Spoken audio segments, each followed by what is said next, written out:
Hi! Hello! ఎలా ఉన్నారందరూ? నేనైతే చాలా బావున్నాను. మీరు బావున్నారు అని అనుకుంటున్నాను. ముందుగా మీ అందరికీ మకర సంక్రాంతి శుభాకాంక్షలు. ఈసారి ఎందుకో ఏమో తెలీదు కానీ చాలా సింపుల్‌గా సంక్రాంతి సెలబ్రేట్ చేసుకోవాలి అనిపించింది. ఏ హంగులు, ఆర్భాటాలు లేకుండా చాలా సింపుల్‌గా ఇంట్లోనే సంక్రాంతి పండగ మేమందరం కలిసి సెలబ్రేట్ చేసుకున్నాము. పిల్లలతో చాలా ఆనందంగా అనిపించింది ఈసారైతే. పండగ అంటేనే చాలా పనులు. అందులోనూ సంక్రాంతి అంటే ఇంకా ఎక్కువ పనులుంటాయి. ఈ పండగ పనులలో పడిపోయి మనము ఫెస్టివల్‌ని ఎంజాయ్ చేయలేకపోతామేమో అనిపిస్తూ ఉంటుంది నాకు కొన్ని కొన్ని సార్లు. అందుకని నేను కొన్ని పనులను విభజించి పెట్టుకుంటాను. పండగ ముందు రోజు చేసే పనులు కొన్నైతే, పండగ రోజు చేసే పనులు కొన్ని. ఇలా విభజించి పెట్టుకోవడం ద్వారా నాకు పని ఇంకా శ్రమ 2 తగ్గుతాయి. ఇలా చేయడం ద్వారా మనము ఇంట్లో కుటుంబ సభ్యులందరితో పండగని చాలా బాగా సెలబ్రేట్ చేసుకోవచ్చు. నేను పండగ ముందు రోజు చేసుకున్న కొన్ని పనుల గురించి మీకు చెబుతాను. దేవుడి సామాగ్రి మీరు ఎప్పుడైనా సరే పండగ ముందు రోజే కడిగేసి పెట్టేసుకోండి. ఇలా చేయడం ద్వారా చాలా టైం ఆదా అవుతుంది. నేనైతే ఇలానే చేస్తాను. పండగ రోజు మనము దేవుడి సామాగ్రి క్లీన్ చేసే పని పెట్టుకుంటే దానికే చాలా టైం అయిపోతుంది. ఇంకా మనము పిండి వంటలు కానివ్వండి, ఇంకా వేరే వేరే పనులు అయినా మనం చేసుకోలేకపోతామేమో అనిపిస్తూ ఉంటుంది. అందుకని నేను ఎప్పుడైనా సరే 1 డే బిఫోరే దేవుడి సామాగ్రిని క్లీన్ చేసి పెట్టేసుకుంటాను. నాకు ఇదే కరెక్ట్ అనిపిస్తూ ఉంటుందనమాట. నేను దేవుడి సామాగ్రిని పీతాంబర్‌తో క్లీన్ చేసుకుంటాను.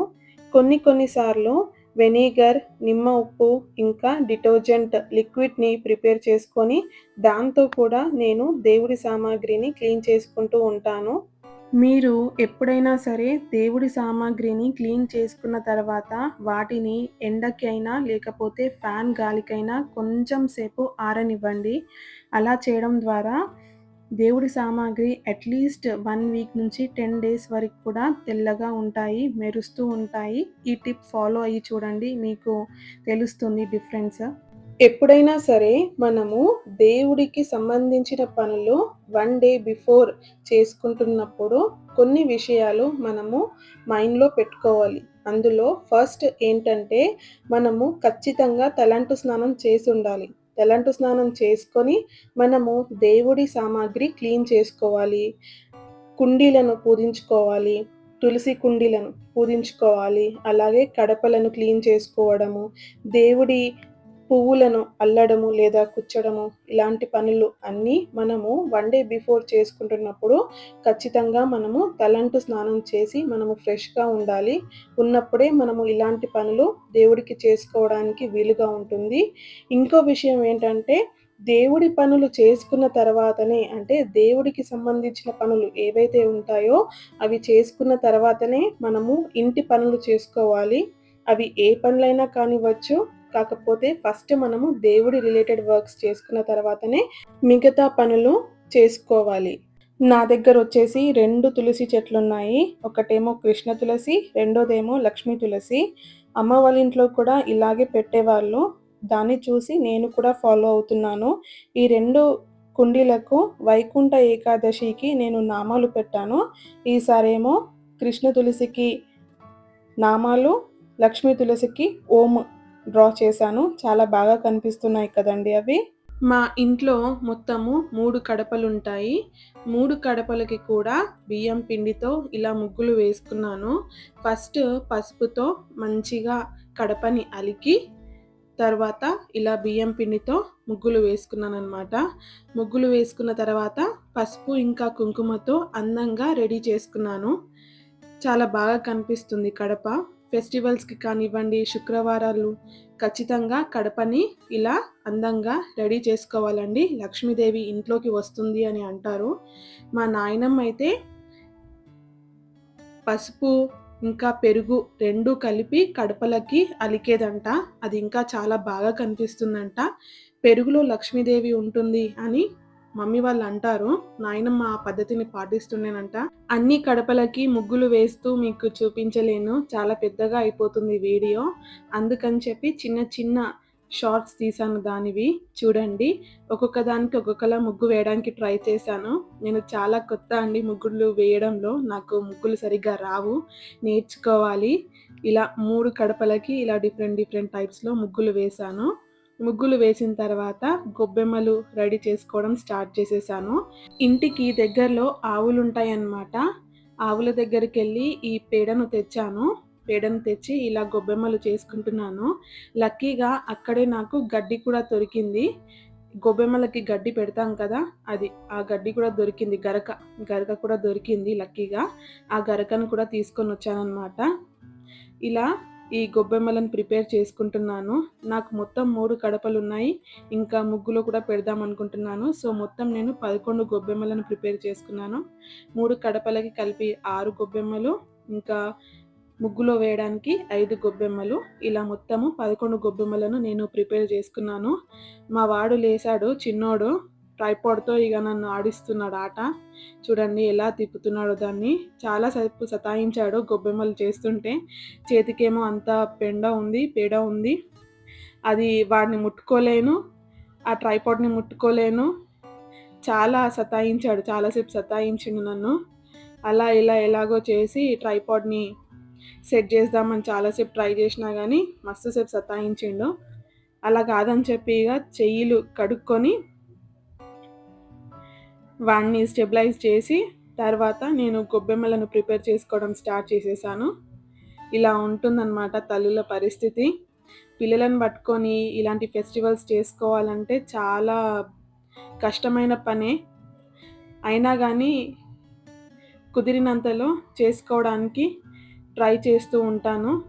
కొంచెంలో కొంచెమైనా నాతో అయినంత వరకి నేను చేసుకోవాలి అన్న మెంటాలిటీతో ఉండి ఇవన్నీ చేసుకోవడానికి ట్రై చేస్తూ ఉంటానన్నమాట. సో, లాస్ట్‌లీ గొబ్బెమ్మలు ప్రిపేర్ చేసుకున్న తర్వాత వాటికి ఇలా పసుపు, కుంకుమతో ముగ్గులు పెట్టేసి, గరక కూడా పెట్టేసి రెడీగా చేసేసుకున్నాను. ఈ వర్క్ కూడా పొద్దుగాల చేసుకోవాలంటే చాలా టైం పడతది. గొబ్బెమ్మలను ప్రిపేర్ చేసుకోవాలంటే మార్నింగ్. అందుకోసం అని చెప్పి వీటిని కూడా మనము ఇలా 1 డే బిఫోరే రెడీ చేసుకొని పెట్టుకున్నామనుకోండి, మార్నింగ్ అయినా గానీ ఇక్కడ హైదరాబాద్‌లో నైటే పెట్టేస్తారు అందరూ గొబ్బెమ్మలను కూడా. నేను కూడా ముగ్గేసిన తర్వాత నైటే పెట్టేశాను. గొబ్బెమ్మలను పెట్టేసి నవధాన్యాలు కూడా పోసేసాననమాట. సో, ఇలా వచ్చాయి గొబ్బెమ్మలు. సూపర్‌గా అనిపిస్తున్నాయి అసలు అందంగా. ఈ గొబ్బెమ్మల పని అయిపోయిన తర్వాత నేను చేతులు కడుక్కొని పొయ్యి క్లీన్ చేసుకున్నాను ఫస్ట్. పొయ్యి క్లీన్ చేసుకుంటే నేను నవధాన్యాలు ప్రిపేర్ చేసుకోవడానికి ఈజీగా ఉంటుందని చెప్పి ఫస్ట్ పొయ్యి క్లీన్ చేసేసుకున్నాను. పొయ్యి క్లీన్ చేసేసుకుంటే దేవుడికి సంబంధించినవి ఏమన్నా పనులు చిన్న చిన్న పనులుంటే ఇక్కడ మనము పొయ్యి దగ్గరనే చేసుకోవచ్చు అన్నట్టు పొయ్యిని క్లీన్ చేసేసుకున్నాననమాట. పొయ్యిని క్లీన్ చేసేసుకున్న తర్వాత నవధాన్యాలు ప్రిపేర్ చేసుకున్నాను. ఇందులో 9 రకాల ధాన్యాలను కలిపి ఇలా ప్రిపేర్ చేసుకొని పెట్టుకున్నాను. ఈ నవధాన్యాలను నేను ముగ్గులో గొబ్బెమ్మలు పెడతాం కదా! దానిపైన చల్లడానికొస్తాయని చెప్పి ప్రిపేర్ చేసుకున్నాను. కొన్నేమో కడపల దగ్గర కూడా పెడతాం కదా మనం గొబ్బెమ్మలు, వాటిపైన కూడా నవధాన్యాలు చల్లాలి. అందుకోసమని చెప్పి దానికోసం కూడా యూజ్ అవుతాయని చెప్పి ఈ నవధాన్యాలు ప్రిపేర్ చేసేసుకున్నాను. నెక్స్ట్ లాండ్రీ అన్నమాట. ఆరిపోయిన బట్టలన్నీ తీసుకొచ్చి వాషింగ్ మిషన్‌లో వేసే బట్టలన్నీ సెగ్రిగేట్ చేసి పెట్టాననమాట. నాకు ఉల్టా పల్టా తీయడం అలవాటనమాట. ఉల్టా ఉంటే నాకు వాషింగ్ మిషన్‌లో వేయబుద్ధి గాదు. అన్ని బట్టలు సరిగ్గా చేసే నేను వాషింగ్ మిషన్‌లో వేస్తాను. అదేంటో ఏమో నాకు చిన్న అలవాటది. ఆ అలవాటు అలానే కంటిన్యూ అవుతూ వస్తుంది. నేను ఇంకా ఇన్నర్స్ కూడా వేయను. పిల్లల బట్టలతో నా బట్టలు కూడా వేస్తే, మా హస్బెండ్ బట్టలు కూడా వేస్తే నేను ఇన్నర్స్ కూడా వేయడానికి ఇష్టపడననమాట. ఇలా వాషింగ్ మిషన్‌లో బట్టలు అయ్యేలోపు నేను బెడ్‌షీట్ వేసేసుకుందాము అని అనుకునుండే. సో, బెడ్‌షీట్ వేసేసాను. బెడ్‌షీట్ వేయడం అంత పెద్ద పని కాదు. ఈజీ టాస్కే. త్వరగానే వేసేసుకోవచ్చు. అండ్ నేను ఎవ్రీ 1 ఆర్ 2 డేస్‌కి బెడ్‌షీట్ చేంజ్ చేస్తూనే ఉంటాను. పిల్లలుంటారు కదా! మురికిగా ఉంటే పిల్లలకి మంచిది కాదు అని చెప్పి ఎవ్రీ 1 ఆర్ 2 డేస్‌కి నేను బెడ్‌షీట్ చేంజ్ చేస్తూనే ఉంటాననమాట. ఇలా ఫస్ట్ బెడ్‌షీట్ వేసేసుకున్న తర్వాత ఇప్పటిదాకా ఏవైతే బట్టలు తీసుకొచ్చానో ఆరిపోయిన బట్టలు, అవన్నీ బట్టలు మడత పెట్టి ఎవరి షెల్ఫ్‌లలో వాళ్ళ షెల్ఫ్‌లల్ల పెట్టేశాననమాట. ఇది కూడా చాలా పెద్ద టాస్క్ అనిపిస్తది నాకు. బట్టలు లాండ్రీలో వెయ్యాలి, వాటిని ఆరబెట్టాలి, వాటిని తీసుకురావాలి, వాటిని మడతబెట్టాలి, ఎవరి షెల్ఫ్‌లలో వాళ్ళకి పెట్టేసేయాలి. ఇదంతా చాలా కష్టం అనిపిస్తది. మా ఇంట్లోనైతే ఇది నెవర్ ఎండింగ్ టాస్కే. ఈ చిన్న పిల్లలు ఉంటారు కాబట్టి వాళ్ళ చిన్న చిన్న బట్టలు మడతబెట్టాలంటే చాలా యాస్టకొస్తుంది. ఇంకో విషయం ఏంటంటే నేను బట్టలన్నీ ఒకటేసారి కుప్పగా తెస్తాను. తెచ్చిన తర్వాత వాటిని సెగ్రిగేట్ చేస్తాననమాట. ఎవరి బట్టలు వాళ్ళకి సెగ్రిగేట్ చేస్తాను ఫస్ట్. అంటే పిల్లల బట్టలు పిల్లలకి, నా బట్టలు నావి, మా హస్బెండ్ బట్టలు మా హస్బెండ్‌వి, ఇలా కుప్పలు చేస్తాను ఫస్ట్. కుప్పలు చేసిన తర్వాత ఏవి చిన్నగా అంటే కొన్ని ఉంటాయో ఆ బట్టలని ఫస్ట్ మడతబెట్టడానికి ప్రిఫర్ చేస్తాను. అలా మడతబెట్టిన తర్వాత మిగతా బట్టలన్నీ మడతబెడతాననమాట. అంటే కొన్ని కొన్ని బట్టలుంటే త్వరగా అయిపోతాయి. ఒక పర్సన్‌వి అయిపోయినాయి అన్న ఫీలింగ్ వస్తదని చెప్పి అట్లా చేస్తాను. మా బుడ్డోడివి అంటే పెద్దోడివి కొన్నే బట్టలుండే. సో, వాడి బట్టలతో స్టార్ట్ చేశాను. ఇలా బట్టలన్నీ మడతబెట్టేసరికి చాలానే టైం అయిపోయింది. అప్పటిలోపు ఏవైతే వాషింగ్ మిషన్‌లో బట్టలేసానో అవి కూడా క్లీన్ అయిపోయాయన్నమాట. సో, అవి కూడా ఆరేసేసాను. పనిలో పని అయిపోతుంది. ఇంకా రేపటి వరకి నాకు ఏమి పని ఉండదు. లాండ్రీ పని ఉండదు ఫెస్టివల్ రోజు అని చెప్పి ఇవన్నీ పనులు ఇవాళనే చేసేసుకున్నాననమాట. ఈ పొట్టి పొట్టి బట్టలని ఆరేయాలంటే చాలా కష్టం అనిపిస్తది. చిన్నగున్నప్పుడు మంచిగా అనిపిస్తది. ముద్దు ముద్దుగా చిన్న చిన్నగున్నాయి గదా బట్టలు అనిపిస్తది గానీ పెద్దగయిన తర్వాత చాలా బట్టలయిపోతాయి అవి. మడత పెట్టడానికి యాష్టనే, ఆరేయడానికి యాష్టనే, అన్నిటికి యాష్ట వచ్చినట్టు అనిపిస్తదనమాట. ఈ వర్క్ కంప్లీట్ కాగానే నెక్స్ట్ టాస్క్ వచ్చేసి రాత్రికి డిన్నర్ ప్రిపేర్ చేయడము. దాంతో పాటు సైమల్టేనియస్‌లీ బంతిపూలను కూడా కుచ్చడము. ఇవన్నీ పనులు నేను ఒకటేసారి అయ్యేలా పెట్టుకున్నాను. బంతిపూలు త్వరగానే కుచ్చేసాను. అంత ఏమీ కష్టం అనిపించదు. బంతిపూలు కుచ్చడము చిన్న ప్రాసెసే జల్దీ అయిపోతుంది. శ్రద్ధతో చేసే ఏది కష్టం అనిపియది. ఇష్టంతో చేస్తే శ్రద్ధ, ఇష్టం రెండిటితో చేస్తే ఏది కష్టం అనిపియదు. సో, ఇలా సింపుల్‌గా నేను బంతిపూలను కూడా కుచ్చేసుకున్నాననమాట. బంతిపూలను కుచ్చేసుకొని ఇలా అన్ని డోర్స్‌కి కట్టేసుకున్నాను. చాలా బాగా కనిపిస్తుంది చూడండి. పండుగ లుక్ వచ్చింది. మామిడి కొమ్మలు నేను చాలా సెర్చ్ చేశానండి. నాకెక్కడా దొరకలేవు మామిడి కొమ్మలు. అందుకని నేను బంతిపూలే కుచ్చి ఇలా డోర్స్‌కి పెట్టేసుకున్నాను. నెక్స్ట్ పని పిల్లలకి భోగి పండ్లు పోస్తాం కదా! నేను భోగి రోజు భోగి పండ్లు పొయ్యలేదండి. సంక్రాంతి రోజు పోసాననమాట. సో, భోగి పండ్లన్నీ కూడా నేను ఇలా ప్రిపేర్ చేసి పెట్టేసుకున్నాను 1 డే బిఫోర్. అండ్ వాళ్ళకి బ్యాక్‌గ్రౌండ్‌లో డెకరేషన్ కూడా చేయాలి కదా! ఫెస్టివల్ రోజు మంచిగా కనిపిస్తుంది బ్యాక్ సైడ్ అని చెప్పి, అలా నేను డెకరేట్ కూడా చేసుకున్నాను చిన్నగా. చాలా బాగా వచ్చింది కదండీ డెకరేషన్ అది. దెన్ లాస్ట్ టాస్క్, లాస్ట్ అంటే లాస్ట్ కాదు. దీనికంటే తర్వాత కూడా కొన్ని పనులు చేశాను. బట్ ఫస్ట్ ముగ్గేసాననమాట. ఆ పని అయిపోయిన తర్వాత ఇలా ముగ్గు వేసేసుకున్నాననమాట. ముగ్గు లిటరల్లీ నాకు ఏం వేయాలో కూడా అర్థం కాలేదండి. నేను సింపుల్‌గా ఏం వేద్దాము అని ఆలోచిస్తూ ఉంటే ఒక చాక్ పీస్ థ్రెడ్ తీసుకొని ఫస్ట్ అయితే సర్కిల్ గీస్తాను అని చెప్పి సర్కిల్ గీసాను. గీసిన తర్వాత ఫెస్టివల్ కాబట్టి తింపుడు ముగ్గేస్తే బావుండు అనిపించింది. తింపుడు ముగ్గేసాను. తర్వాత రౌండ్‌గా ఇలా మురుకులు వేశాను, ఆకులు వేశాను. దానంతట అవే వచ్చేసినాయి అవన్నీ. నేనేమి ఆలోచించుకొని వేసిన ముగ్గు కాదు. బట్ పర్ఫెక్ట్‌గా అందంగా వచ్చింది. నాకు చాలా మంచిగా అనిపించింది ముగ్గుని చూస్తేనైతే. నెక్స్ట్ ఈ గొబ్బెమ్మలు ఏవైతే ప్రిపేర్ చేసుకున్నానో అవన్నీ కడపలకు పెట్టేసాననమాట. నవధాన్యాలు వేసి గొబ్బెమ్మలు పెట్టి ఫ్లవర్స్ ఇలా పెట్టుకున్నాను. పెట్టుకుంటే ఈ కడపల పని కూడా అయిపోయింది. ఆల్మోస్ట్ నేను సగం కంటే ఎక్కువ పనులన్నీ నేను 1 డే బిఫోరే చేసేసుకున్నాను. నాకేమంత కష్టంగా అనిపించలేదు. కాకపోతే టైమ్ ఓరియెంటెడ్ ప్రాసెస్ ఇది. పిల్లలు పడుకున్నప్పుడే మనం ఇవన్నీ చేయగలుగుతాము. పిల్లలు మేలుకున్నప్పుడు ఇవన్నీ చేయడం చాలా కష్టము. కాబట్టి వాళ్ళని పడుకోబెట్టిన తర్వాతనే నాకు కుదురుతుంది ఇలాంటి పనులు చేసుకోవడము. తులసి చెట్టు ముందు ఇలా ముగ్గేసాననమాట. ఈ ముగ్గులోనే నేను గొబ్బెమ్మలను పెట్టాను. గొబ్బెమ్మలను, నవధాన్యాలను, చెరుకు ఇవన్నీ ఫ్లవర్స్ ఇవన్నీ నేను ఇక్కడనే వేశాను. పెద్ద ముగ్గులో వేయలేదు. ఇలా తులసి చెట్టు ముందు ముగ్గేసుకొని, గొబ్బెమ్మలను పెట్టుకొని, ఇలా డెకరేట్ చేసుకొని పెట్టుకున్నాను. చాలా మంచిగా అనిపించిందండి నాకు ఇవన్నీ చేస్తుంటే. ఈ బేర్లు కూడా నాకు దొరకలేదు. మార్కెట్‌కెళ్ళి చాలా వెతికితే అప్పుడు దొరికినాయి ఈ బేర్లు. చెరుకు అయితే ఇంటి ముంగటికి చెరుకు జ్యూస్ అమ్మడానికి వస్తారు కదా! వాళ్ళ దగ్గర తీసుకున్నాను. లక్కీగా నాకు దొరికిపోయాయి ఈ చెరుకు. అయితే ఈ వర్క్ అయిపోయిన తర్వాత బోర్లు తోమేసుకున్నాను. అన్ని బోర్లు తోమేసుకొని పెట్టేసుకున్నాను. వీడియో తీయలేదు. అప్పటికే చాలా అలసిపోయాను. బ్యాక్ పెయిన్ స్టార్ట్ అయిపోయింది. అండ్ మీకేం చెప్పాలి, నేను బాత్రూమ్ కూడా క్లీన్ చేశాను ఆ రోజు. ఎవ్రీ వీక్ నేను వన్స్ ఒకసారి నేను బాత్రూమ్ క్లీన్ చేస్తాను. కాబట్టి నేను బాత్రూమ్ కూడా క్లీన్ చేసుకున్నాను. ఇలా బాత్రూమ్ క్లీన్ చేసేసుకున్న తర్వాత ఆల్మోస్ట్ అన్ని పనులు అయిపోయినట్టే అని అన్నిటిని ఒకసారి చేశానా లేదా అని చెప్పి చూసుకున్నాను. నేను ఏ వర్క్ చేసినా గానీ ఈరోజు ఈ వర్క్స్ పెట్టుకున్నాను అంటే దానికొక లిస్ట్ రాసి పెట్టుకుంటాననమాట. ఆ లిస్ట్‌ని ఒకసారి చూసుకున్నాను. ఇవన్నీ వర్క్స్ నేను కంప్లీట్ చేశానా లేదా అని చెప్పి. ఆ లిస్ట్ ఒకసారి చూసుకొని అన్ని వర్క్స్ అయిపోయినాయి అని చెప్పి నేను ఫైనలైజ్ అయిన తర్వాత పడుకుందామని చెప్పి ఇగ వెళ్ళిపోయాను. అప్పటికే 12:30 1 అవుతుంది. మార్నింగ్ మళ్ళీ 5కే లేసాను. వైకుంఠ ఏకాదశికి గ్రీన్ కలర్ వేశాను నేను. కింద అది క్లాత్. ఈసారి రెడ్ కలర్ వేశాననమాట. రెడ్ కలర్ క్లాత్ పరిచేసి ఏవైతే దేవుళ్ళని కడిగేశానో నిన్న, వాటన్నిటికి బొట్లు పెట్టేసుకొని ఇలా రెడీ చేసుకొని పెట్టుకున్నాను. సో, ఈజీగా అయిపోయిందనమాట నాకు. పూజ నాకు జస్ట్ ఒక హాఫ్ ఎన్ అవర్‌లో అయిపోయింది. అంటే ఇలా బొట్లు పెట్టుకొని అన్నీ రెడీగా పెట్టేసుకున్నాననమాట.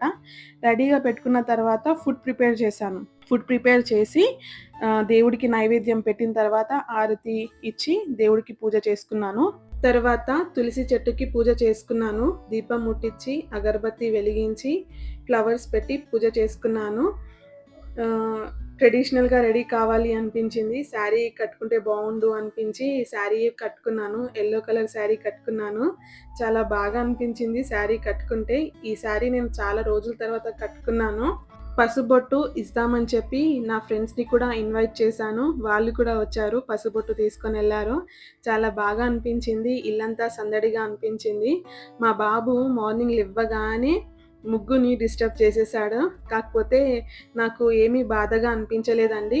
ముగ్గుకి దిష్టి తగులుతుందని చెప్పి కాటుక పెట్టినట్టే కనిపించింది నాకు. అలా డిస్టర్బ్ చేసేవాడు.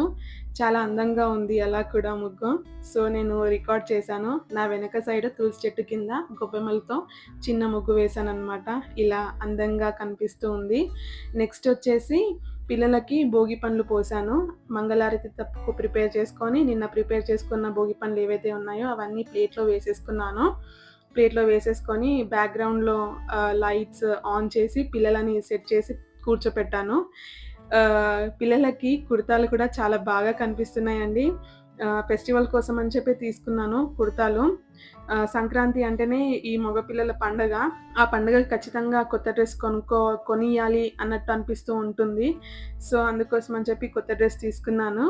మా పెద్దోడు చాలా సిగ్గుపడతాడు ఏ విషయంలోనైనా. చిన్నోడైతే హుషారు. ఇద్దరికీ ఇలా మంగళారతులు ఇచ్చేసిన తర్వాత భోగి పళ్ళు పోయడం స్టార్ట్ చేసేసాను. వాళ్ళు ఎవ్రీ ఇయర్ కొత్తగా చూస్తూ ఉంటారు. ఎందుకో ఏమో తెలీదు గానీ పిల్లలు మర్చిపోతారేమో అనిపిస్తది నాకైతే. ఎవ్రీ ఇయర్ భోగి పళ్ళు పోస్తాను. చిన్నోడికి ఇది రెండోసారి. పెద్దోడికైతే ఫిఫ్త్ టైమ్ అనుకుంటా. 5 ఇయర్స్ అయినా కానీ వాడు కొత్తగానే చూస్తూ ఉంటాడు. పిల్లలు చాలా సతాయిస్తూ ఉంటారండి. తల్లిదండ్రులకి చాలా పేషెన్స్ ఉండాలి. స్పెషల్లీ ఇలాంటి ఫెస్టివల్స్ అప్పుడైతే ఇంకా ఎక్కువ పేషెన్స్ ఉండాలి. మనకి పనులుంటాయి. దాంతో పాటు పిల్లలు సతాయిస్తూ ఉంటూ ఉంటారు. కాబట్టి వాళ్ళని కంట్రోల్ చేసుకుంటూ మనము ఫెస్టివల్ వైబ్‌ని డిస్టర్బ్ కాకుండా మనం ఫెస్టివల్‌ని ఎంజాయ్ చేయాలి. వాళ్ళతో కూడా ఫెస్టివల్‌ని ఎంజాయ్ చేయించడానికి ట్రై చేస్తూ ఉండాలి. ఇలా చేస్తేనే మనకి పండగ వాతావరణం అనేది ఇంట్లో ఉంటుంది. ఫస్ట్ పెద్దోడికి భోగి పండ్లు పోశాను. పెద్దోడికి పోసిన తర్వాత చిన్నోడికి భోగి పండ్లు పోశాను. భోగి పండ్లు పోస్తూ ఉంటే పెద్దోడి కంటే ఎక్కువ చిన్నోడికే ఎక్సైట్‌మెంట్ ఉండే అన్నమాట. చిన్నోడు కూడా చాలా ఎంజాయ్ చేశాడు. పెద్దోడు కూడా ఎంజాయ్ చేశాడు. ఇది నిజమైన హ్యాపీనెస్. చాలా బాగా అనిపిస్తూ ఉందండి. ఇలాంటి చిన్న చిన్న థింగ్స్ మనం ఫెస్టివల్స్‌లో ఫాలో అవుతూ ఉంటుంటే చాలా బాగా అనిపిస్తూ ఉంటుంది. ఫెస్టివల్ వాతావరణం కూడా ఇంట్లో రెడీ అవుతుంది. నిన్న పడిన శ్రమ అంతా నేను మర్చిపోయాను. ఇలా భోగి పండ్లు పోస్తూ ఉంటే, పిల్లల ఫేస్‌లో సంతోషం చూస్తూ ఉంటే, నేను పడ్డ శ్రమ అంతా మర్చిపోయాను. అంత బాగా అనిపించింది. ఇంకా పూజ, ఫుడ్ ఇదంతా కూడా నేను ఆల్మోస్ట్ 9 వరకి ప్రిపేర్ చేసేసుకున్నాను. 9:15కి అలా భోగి పండ్లు పోసేసుకొని మేము తినడం గూడా స్టార్ట్ చేసేసాము. బ్రేక్‌ఫాస్ట్‌కొచ్చేసి ఖీర్ చేశాను. ఇంకా పసుపొట్టు కోసం అని చెప్పి గుడాలు కూడా చేశాను. నెక్స్ట్ వడలు చేశాను. తిన్న తర్వాత నేను వీడియో తీస్తున్నాను కాబట్టి కొన్ని కొన్ని కనిపిస్తూ ఉన్నాయి. పూరీలు కూడా చేశాననమాట. పూరీలకి కాంబినేషన్ ఆలు కుర్మా ప్రిపేర్ చేశాను. అన్నీ వెజిటేరియనే చేశాను. ఎందుకంటే ఈరోజు మకర సంక్రాంతి కాబట్టి. ఎవరో వస్తారు, ఏదో చేస్తారు అని ఎప్పుడూ అనుకోవద్దు. మన పిల్లల కోసం మనమే కష్టపడాలి. మీకు ఈ వీడియో నచ్చినట్లయితే తప్పకుండా ఒక చిన్న లైక్ చేయండి. ఇంకో వీడియోలో కలుస్తాము. అంతవరకి బాయ్ బాయ్.